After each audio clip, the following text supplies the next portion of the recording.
बरोबर आहे. महाराष्ट्राचे माजी मंत्री गृहमंत्री विचारले तर पटकन आर आर राबांचं नाव येतं. काय येतं आर आर राबांचं नाव? की आर आर राबांनी जनसामान्याचा विचार करून, गरिबांचा विचार करून जे संसार उद्ध्वस्त होत होते, ज्या संसारामध्ये करोडो रुपयाचा म्हणजे ज्याच्यामध्ये दौलत ज्यादा केली जात होती, असे जे डान्स बार होते त्या खाली त्यावेळेचे आमदार विवेक पाटील यांनी एक लक्षवेधी लावली होती आणि त्याच्यावरती उत्तर देताना हे डान्स बार मुंबईतले बंद केले होते आणि हजारो आया बहिणींचा आशीर्वाद घेतला होता. आम्ही देखील विरोधात होतो, पण आम्ही देखील त्यांचं अभिनंदन केलं होतं की आर आर राबा तुमच्यासारखा गृहमंत्री या राज्याला लाभलाय, ज्यांनी माय भगिनींचा आशीर्वाद घेतला. कारण गरीब तरुण मुलं आपल्या जमिनी विकून, सांगली, सातारा, कोल्हापूर या भागातले लोक जमिनी विकून खोपोलीच्या बारमध्ये पैसे उडवत होते आणि म्हणून आर आर राबांनी निर्णय घेतला.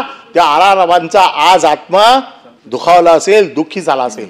हा दुःखी व्हायचं कारण काय हे का मी सांगतोय की गृहमंत्र्याकडे हा विषय डान्स बार, कायदा सुव्यवस्था चालतायत, हे सगळे विषय आहेत कोणाच्या अखत्यारीत?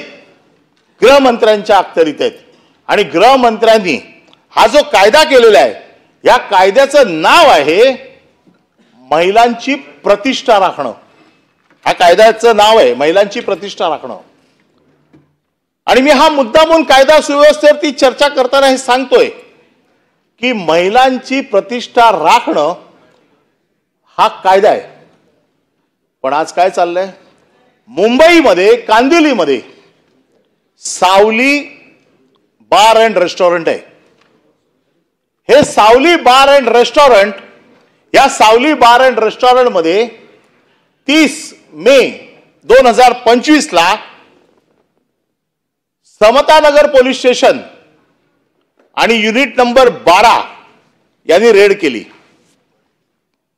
ही रेड का केली? कारण त्यांच्याकडे माहिती आली की इथे डान्स बार चालतो, अश्लील नृत्य चालतात, लाखो करोड रुपये या डान्स बार मध्ये उडवले जातात, दौलत ज्यादा होते, वेगवेगळ्या प्रकारचे लोक इकडे येतात आणि मुलींवरती पैसे उडवतात, अश्लील हावभाव. म्हणजे तुमच्या कायद्यामध्ये ज्या काही तरतुदी आहेत, डान्स बारला परमिशन कशाला असते? डान्स बार नावाचा हा विषयच नाहीये. विषय काय आहे? ऑर्केस्ट्रा. ऑर्केस्ट्राला परमिशन आहे. ऑर्केस्ट्राचे नियम काय आहेत की त्याला प्लॅटफॉर्म असायला पाहिजे, त्या प्लॅटफॉर्म मधनं कोणीही मुली खाली नाही आल्या पाहिजेत, गाणी आणि त्यांच्यामध्ये अंतर असलं पाहिजे, सगळं ठीक आहे. परंतु पोलिसांना ज्या वेळेला माहिती मिळाली की अश्लील डान्स बार मध्ये असे प्रकार होत आहेत, पोलिसांनी रेड केली. 22 डान्स बारबाला ह्या पकडल्या गेल्या. 22 बारबाला त्यांची यादी मी आता देतो. दादांकडे देऊ की कोणाकडे देऊ? आता आपण तर उपमुख्यमंत्री, आता आपल्याचकडे देणं जास्त संयुक्त राहील. 22 बारबाला, 22 गिराईक, 4 ऑफिसचा स्टाफ म्हणजे ते वेटर, स्टुअर्ड, हे सगळे असे मिळून सगळे लोक पकडले गेले. या लोकांवरती गुन्हा दाखल झाला. ताबडतोब सूत्र हल्ली, पुरुषांवरती गुन्हे दाखल झाले. परंतु पोलिसांनी जो काय पंचनामा केला, या पंचनाम्यामध्ये स्पष्ट लिहिलेलं आहे की किती रक्कम जमा झाली, मुली डान्स बार अश्लील हावभाव करत होत्या, गिरायकांशी लगट करत होत्या, सगळ्या प्रकारचे जे काय कृत्य तिकडे चालू होती ते पोलिसांनी रेकॉर्डिंग केली. पोलिसांनी रेकॉर्डिंग केलं, पोलिसांनी पंचनामा बनवला, केस गुन्हा दाखल झालाय. हा गुन्हा दाखल झाल्याच्या नंतर त्या मालकावरती बार मालकावरती वगैरे सगळ्या गुन्हा दाखल झाले. नंतर ती माहिती घेतली मी, मग त्याच्या पाठीमागे जाऊन तो FIR आणला, FIR ची कॉपी वाचली. मग त्याच्यात असं माझ्या लक्षात आलं की हे परमिट कोणाच्या नावाने आहे. मग त्या स्टेटमेंट वाचलं. त्या स्टेटमेंटमध्ये हे लिहिलेलं आहे की हे परमिट जे आहे हे ज्योती रामदास कदम. ज्योती रामदास कदम माझ्या माहितीप्रमाणे गृह राज्यमंत्र्यांच्या मातोश्री आहेत. कॉन्फ्लिक्ट ऑफ इंटरेस्ट, आता हा कॉन्फ्लिक्ट ऑफ इंटरेस्ट जो मी सविस्तर सांगू इच्छितो की एखादा मंत्री आपल्या खात्याचा पदभार सांभाळत असताना त्या खात्याशी संबंधित असलेला व्यवसाय करू शकतो का? हा कॉन्फ्लिक्ट ऑफ इंटरेस्टचा विषय जसा, आणि तो सुद्धा ज्या आराराबांनी बंद केला, ज्याला अश्लीलता आहे, जे समाजात निषिद्ध आहे, ज्याला समाजात छितू होते, अशा गोष्टींना प्रोत्साहन देण्याचं काम, अशा गोष्टी चालवण्याचं काम महसूल राज्यमंत्र्यांच्या घरात होतंय. काय चाललंय महाराष्ट्रात? तुम्ही इथे आम्हाला सांगताय कायदा सुव्यवस्थेवरती मोठे आम्हाला लेक्चर देताय, धडे सांगताय. या महाराष्ट्रामध्ये आज आमदार सुरक्षित नाही आहेत, या महाराष्ट्रात महिला सुरक्षित नाही आहेत, आणि महसूल राज्यमंत्री डान्स बार चालतो. मला तर माहिती मिळाली तो पिकअप पॉइंट आहे, तिकडे पिकअप पॉइंट आहे, तिकडनं मुली उचलल्या जातात, तिकडनं तो पिकअप जॉईंट आहे, अशी माहिती माझी आहे. आपण मला जास्त चौकशी करायला लावाल, मी अजून खोलात जाईल. परंतु आता मी जे पुरावे दिलेले आहेत, मी पोलिसांचा पंचनामा, पोलिसांमध्ये असलेलं हे, आणि त्याच्यामध्ये मी कायदा तपासला की अशा प्रकारची परमिट ज्या वेळेला दिली जातात त्या परमिट्स मध्ये एक वाक्य लिहिलेलं असतं. कदाचित असं सांगितलं जाईल की आम्ही हा डान्स बार आता चालवायला दिलेला आहे, हा आता आमचा काही संबंध नाही आहे. परंतु तसं नाही आहे. ज्या वेळेला तुम्ही एखादं परमिट दिलं जातं, दादा आपण त्या खात्याचे मंत्री आहात, उत्पादन शुल्काचे आपण मंत्री आहात, त्याच्यामध्ये अतिशय स्पष्ट लिहिलं असतं, if a contractor misuse a dance bar license, the license owner, the establishment owner is generally held responsible as they are ultimately accountable for the operation and compliance of their license premises. While the contractor is involved in the execution of work, the license holder remains liable for any breach of licensing condition or legal violation. माझं मत स्पष्ट आहे. आता ह्याच्यातनं सुटका होऊ शकत नाही. गरिबांना तुम्ही रगडताय, हॉटेलवाल्यांना तुम्ही रगडताय, एखादा हॉटेलवाला तुम्हाला मिळाला तर तुम्ही त्याला पूर्ण चेपून काढताय. त्याच्यावरती कशा प्रकारचे खंडणीचे, तर आमच्याकडे हॉटेलवाले इतके त्रस्त झाले आहेत की अरे किती द्यायचे पैसे पोलिसांना, युनिटवाल्यांना द्यायचे, लोकल पोलिसांना द्यायचे, कोणाकोणाला पैसे द्यायचे, सोशल सर्व्हिस ब्रांचवाल्यांना पैसे द्यायचे, आणि आता तर आमच्याकडे मंत्र्यांच्या नावाने देखील पैसे मागितले जातात. आमदार नगरसेवकांचे तर अजून द्यायचे. हे काय चाललंय महाराष्ट्रात? मग काय हे सगळं भ्रष्टाचाराची गंगा ही कुठपर्यंत गेलेली आहे? आणि त्या भ्रष्टाचाराच्या गंगेला त्याचं जो उगम स्थान जर महसूल राज्यमंत्र्यांच्या घरात असेल तर माझा आक्षेप आहे या महसूल राज्यमंत्र्यांचा राजीनामा आजच्या आज मुख्यमंत्र्यांनी घ्यावा. कारण आता हे मुख्यमंत्र्यांच्या प्रतिष्ठेचा प्रश्न लागलाय. दादा मी तुम्हाला अतिशय चांगलं ओळखतो. आपण अतिशय कडक शिस्तीचे उपमुख्यमंत्री म्हणून मी तुमच्याबरोबर काम केलेलं आहे. कुठल्याही वाईट गोष्टींना आपण कधी सहन केलेलं नाहीये.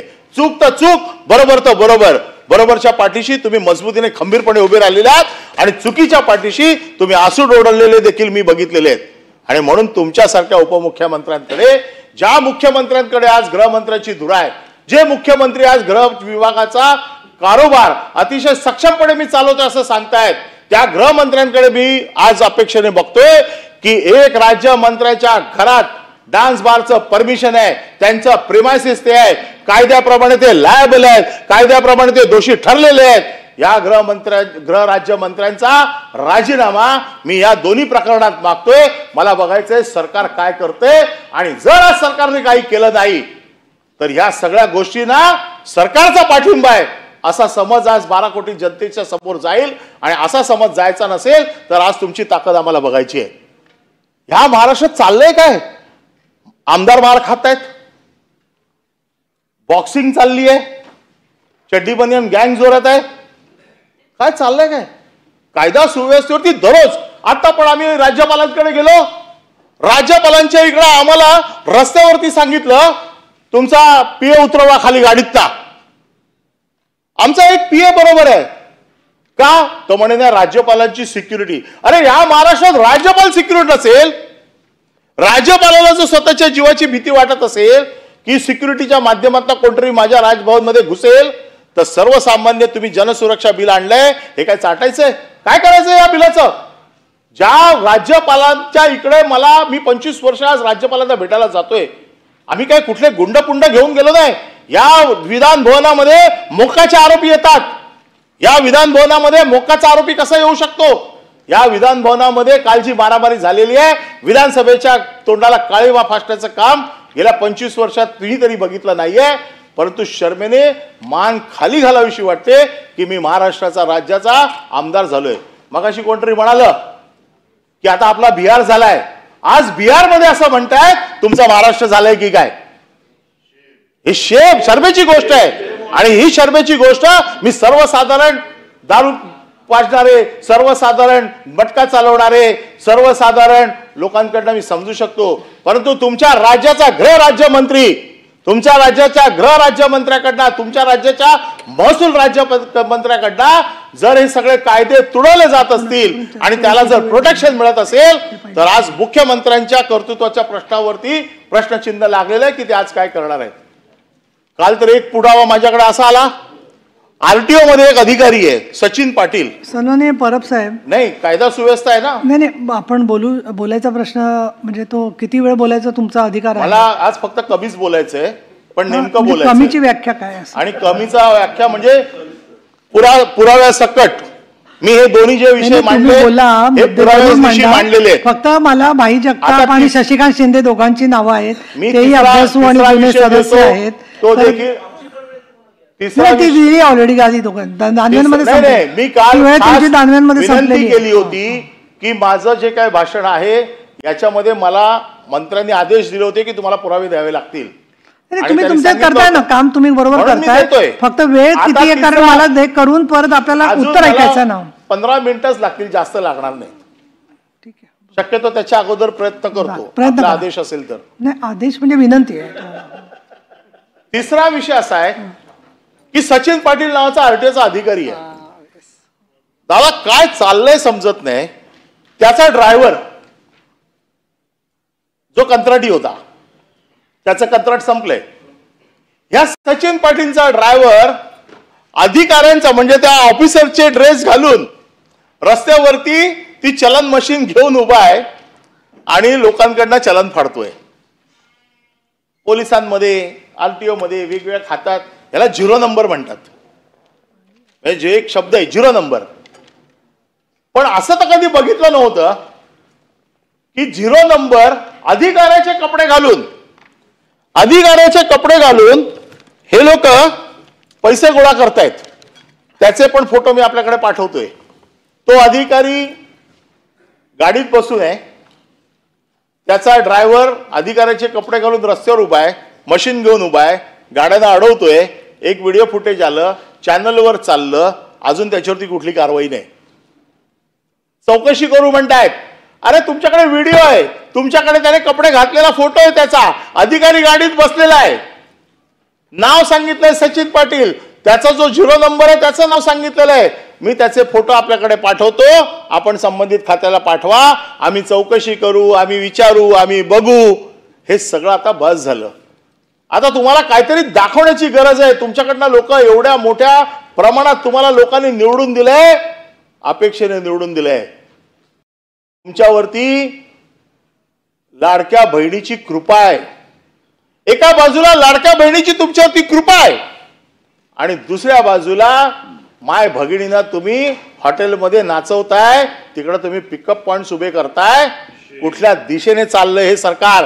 एका बाजूला तुम्ही बाहेर भाषण करता, लाडक्या बहिणींसाठी आम्ही करतोय, आणि तुमच्या बारमध्ये डान्स बार चालतो, तिकडे पोलिसांची रेड होते. ती बातमी बाहेर जाऊ नये म्हणून तो डान्स बार आता बंदच करून टाकलाय, तोडूनच टाकलाय. मी स्वतः जाऊन आलो, बघून आलो. सावली तुम्हाला तर माहित असेल, तुमच्या जवळ आहे. हा चला माझ्या बरोबर एकदा. नका जाऊ दोघं आता. हा नाही, त्याला माहिती आहे, त्यांच्या जवळच आहे. मी आज जे आरोप केलेले आहेत हे आरोप मी पुराव्यानिशी केलेले आहेत. सगळे पुरावे मी संबंधितांकडे देतोय. माझी आज अपेक्षा आहे की या अंतिम आठवडा चर्चेच्या निमित्ताने मुख्यमंत्री असोत, उपमुख्यमंत्री असोत, आजही माझा असा समज आहे की अशा प्रकारच्या गोष्टींना ते समर्थन देणार नाहीत, अशा प्रकारच्या गोष्टींना ते पाठीशी घालणार नाहीत. अशा प्रकारच्या गोष्टी ते महाराष्ट्रात होऊ देणार नाहीत. माय भगिनींची इज्जत इब्रत राखण्याचं काम दादा असतील, मुख्यमंत्री असतील, शिंदेसाहेब असतील, सगळे करतील. त्यांना पण मी आवाहन करतो, उपमुख्यमंत्र्यांना, जे माजी मंत्री मुख्यमंत्री होते, की अशा प्रकारच्या घटना तुमच्याकडे चालतील. सामाजिक न्याय विभागामध्ये 750 कोटी रुपयाचं टेंडर दिलं गेलं. 750 कोटीचं टेंडर दिलं. कोणाला दिलं? ज्या कंपन्यांची ईडीची चौकशी चालू आहे त्या कंपन्यांना दिलं. आता तुम्ही म्हणाल म्हणजे त्याच्यात प्रश्न आहे, त्याच्यामध्ये सगळ्या कुठल्या डिपार्टमेंटला कसं दिलं त्याची वर्क ऑर्डर ती देखील मी आपल्याकडे देतो. सामाजिक न्याय खात्याचे मंत्री तर पैशाची बॅग घेऊन बसलेले आपण सगळ्यांनी महाराष्ट्राने बघितले. घरातला व्हिडिओ बेडरूम मधला बाहेर येतो, ही मंत्र्याला किती थ्रेट आहे विचार करा. मी तर मागे सांगितलं की जनसुरक्षा आणण्यापेक्षा मंत्री सुरक्षा कायदा आणा. मंत्र्यांना सुरक्षा द्या की त्यांच्या घरापर्यंतचे बेडरूमचे व्हिडिओ बाहेर येत आहेत आणि बॅगा पडल्यात पैशाच्या घरामध्ये आणि त्या बॅगांमध्ये दुसऱ्या दिवशी ते सांगतायत तुम्ही मागितलं तर 2-3 तुमच्याकडे पण पाठवू. कुठून येतात हे पैसे? कसे येतात हे पैसे? कुठल्या बाजूने येतात? एका मंत्र्याच्या ड्रायव्हरला 150 कोटीचा प्लॉट गिफ्ट केला जातो. 150 कोटीचा प्लॉट कदाचित कोणालाही गिफ्ट केला जाऊ शकेल, परंतु त्या 150 कोटीवरती गिफ्ट टॅक्स पण भरावा लागतो. हा गिफ्ट टॅक्स कुठून झाला? त्या ड्रायव्हरचा पगार आहे 18,000 रुपये. 18,000 रुपये पगार घेणारा माणूस गिफ्ट टॅक्स 33% आहे. त्याची मार्केट व्हॅल्युएशन काढा, त्याच्यावरती 33% काउंट करा. हा माणूस गिफ्ट टॅक्सचे पैसे कुठून भरणार आहे? हे भ्रष्टाचाराचं नुसतं म्हणजे मी आता जर चर्चा सुरू केली आणि ह्या चर्चेला जर आपण जर मर्यादा नाही घातली वेळेला, तर मला आज संपेपर्यंत मला आज वाव आहे की हे सगळे विषय बाहेर काढून आपल्याकडे देण्याचे. परंतु आपण मला पहिल्या दिवशी ही सभागृहामध्ये मला सूचना केली आहे की बोलताना आपण कायदेशीर बोला, आपण पुराव्यासकट बोला, आणि म्हणून मी आज पुराव्यासकट आपल्याकडे आलेलो आहे आणि म्हणून मी हे पुरावे आपल्याकडे देतोय. गृह खातं कसं चालवायचं हे मुख्यमंत्र्यांना माहिती आहे. गृह खात्याच्या राज्यमंत्र्यांकडनं आम्हाला तर अपेक्षाच नाहीये. पूर्ण अपेक्षाभंग झाला आमचा. आता आमच्या जर म्हणजे काल आपण सांगितलं ना आर पाटलांचं नाव, आज आर पाटलांच्या आत्म्याला इतक्या यातना होत असतील ना हे ऐकून माझं भाषण, कदाचित ते रात्री तुमच्या स्वप्नात येतील, माझ्या स्वप्नात येतील काय चाललंय. आणि म्हणून माझं मत असं आहे, मी पुरावे दिलेले आहेत. आज कर्मचाऱ्यांच्या मी आता जातो तर पोलीस भेटतात, साहेब कितीतरी पोस्ट आमच्या आज वेकंट आहेत. कारण काय आहेत वेकंट राहायच्या? की ज्यांना पदोन्नती मिळाली आहे ते पदोन्नतीवरती जात नाही आहेत. ते जागा अडवून बसलेले आहेत, क्रीम पोस्ट सगळे अडवून बसलेले आहेत. आणि क्रीम पोस्ट अडवून बसल्यामुळे मागच्या हजारो जागा ज्या खाली व्हायच्या आहेत, जिथे त्यांना जाणं गरजेचं आहे, असे तुम्ही जर आता जर विधानसभेच्या अवतीभोवती जरी राऊंड मारला तर तुम्हाला इतके अधिकारी भेटतील की साहेब एवढा आमचा प्रश्न मार्गी लावा. त्याचं कारण असं आहे की आम्हाला पदोन्नती मिळत नाहीये, कारण ज्यांना पदोन्नती मिळालेली आहे ते जागा अडवून बसलेले आहेत. गृहमंत्र्याचं हे काम आहे की आपल्या हाताखाली असलेल्या स्टाफला, आपल्या बरोबर जो कर्मचारी दिवस रात्र काम करतो त्याच्या सुविधा, त्याचे सगळे प्रश्न हे सोडवणं काम आहे. गृहमंत्री मशगूल कशात आहेत? गृह राज्यमंत्री हे सगळे जे काय चाललेलं आहे म्हणजे ह्या सगळ्या बातम्या, ज्या बातम्या मी ऐकतो त्या मी इथे फक्त आपल्याला सांगतो. त्याचे ज्याचे पुरावे माझ्याकडे नाही आहेत ते फक्त मी एक माझी माहिती म्हणून सभागृहाला सांगतो. परंतु ज्याचे पुरावे आहेत त्याचे आरोप मी तुमच्याकडे केलेले आहेत. त्या आरोपाची आज पुष्टी तुमच्याकडे करणं गरजेचं आहे. आणि माझी दादांकडनं आणि मुख्यमंत्र्यांकडनं मला अशी अपेक्षा होती की मुख्यमंत्री या सभागृहात कायदा सुव्यवस्थेचं उत्तर द्यायला येतील. त्यावेळेला ह्या सगळ्या ज्या माझ्या गोष्टी आहेत ज्या मी आज पुराव्यासकट मांडल्या आहेत, खरं म्हणजे 15 मिनिटाचाच अवधी आपण मला दिलेला असल्यामुळे मी अजून पुढच्या विषयांकडे जात नाही. परंतु आता आणि पुढच्या अधिवेशनाच्या मध्ये अजून काही माहिती जमा होईल ती घेऊन पुढच्या अधिवेशनात आपल्यासमोर पुन्हा एकदा सगळे विषय घेऊन, तोपर्यंत सरकारने आपला जर दमदारपणा, कणखरपणा जर दाखवला नाही तर पुन्हा एकदा माझ्यावरती ही पाळी आणू नका की सभागृहात पुरावे देऊन देखील काय होत नाही. मी तुम्हाला कायदा वाचून दाखवलेला आहे. Owner is liable. मला बघायचं आहे की ओनरवरती काय कारवाई होते. ओनर मी कॉन्फ्लिक्ट ऑफ इंटरेस्टचा विषय काढलेला आहे. कॉन्फ्लिक्ट ऑफ इंटरेस्ट मध्ये मंत्र्याचा राजीनामा, कित्येक मंत्र्यांनी आजपर्यंत कॉन्फ्लिक्ट ऑफ इंटरेस्ट मध्ये राजीनामा दिलाय. आपल्याकडे हाऊस ऑफ प्रॉफिट आणि कॉन्फ्लिक्ट ऑफ इंटरेस्ट या दोन गोष्टींवरती आपल्याला कित्येक मंत्र्यांचे राजीनामे या सभागृहामध्ये गेलेले आहेत. आज मला बघायचं आहे की मुख्यमंत्री कॉन्फ्लिक्ट ऑफ इंटरेस्ट वरती राजीनामा घेतात का. ज्या गरिबासाठी वाळूसाठी तुम्ही दिवस रात्र बाहेर बोलताय की आम्ही गरिबाचे प्रतिनिधी आहोत, त्या गरिबासाठी तुम्ही राजीनामा घेताय का हे बघण्याचा आजचा दिवस आहे. माझी मुख्यमंत्र्यांना विनंती आहे, मुख्यमंत्र्यांनी सभागृहात यावं आणि माझ्या ह्या आरोपांवरती सविस्तर खुलासा करावा अशी विनंती करून आपण मला जो काय अवधी दिलात त्याबद्दल आपले मनपूर्वक आभार मानून मी इथे थांबतो. धन्यवाद. सन्माननीय शशिकांत शिंदे. ना आमच्या आपसात ठरलंय काय अडचण आहे नाही.